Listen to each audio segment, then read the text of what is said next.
CTV News at 5 with Hudson Mack.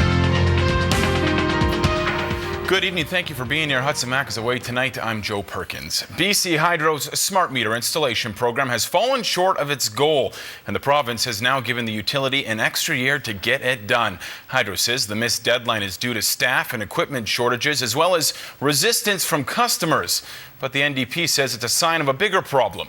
The opposition wants the BC Utility Commission to step in to create a system that will allow you to opt out of the smart meter program altogether. CTV's Stephanie Sherlock joins us now live with more. Stephanie.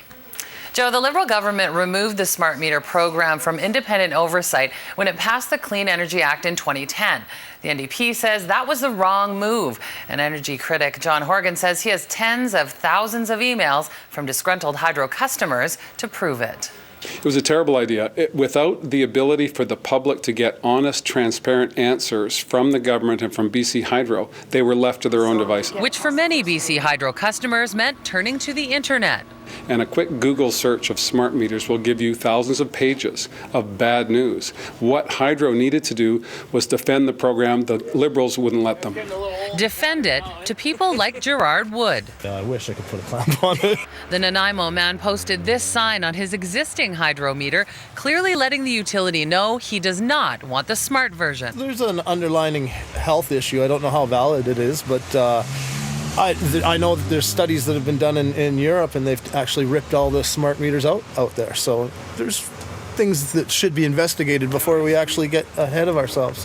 BC Hydro says the meters are safe, effective, and necessary, and that it's working hard to address customer concerns. Well, you know, they are necessary infrastructure to modernize the grid. They're just like poles and wires. They're part of standard equipment that we need today to deliver your power safely and reliably and to serve our customers all around the province.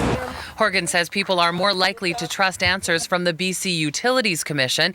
He wants the independent regulatory body to step in to help customers who want to opt out. We have a large number of British Columbians, over 100,000, that have not yet received meters, and it's because they don't want them. It has nothing to do with a lack of technology. It has nothing to do with a labor shortage.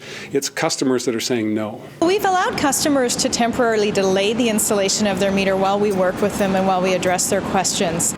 Though the utility says it doesn't want to cut people off if they don't comply, running two systems, one with the smart meters and one without, is simply not feasible. It would just cost too much.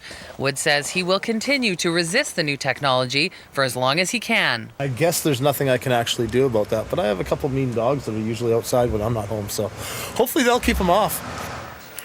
Now, as I mentioned earlier, the Clean Energy Act passed in 2010 exempted the smart meter program from BCUC oversight. Now, for that to change, the legislation would have to change. The act also gave BC Hydro until the end of this year to complete the installation province-wide. And as we know, the province has given the utility an extension without changing the legislation.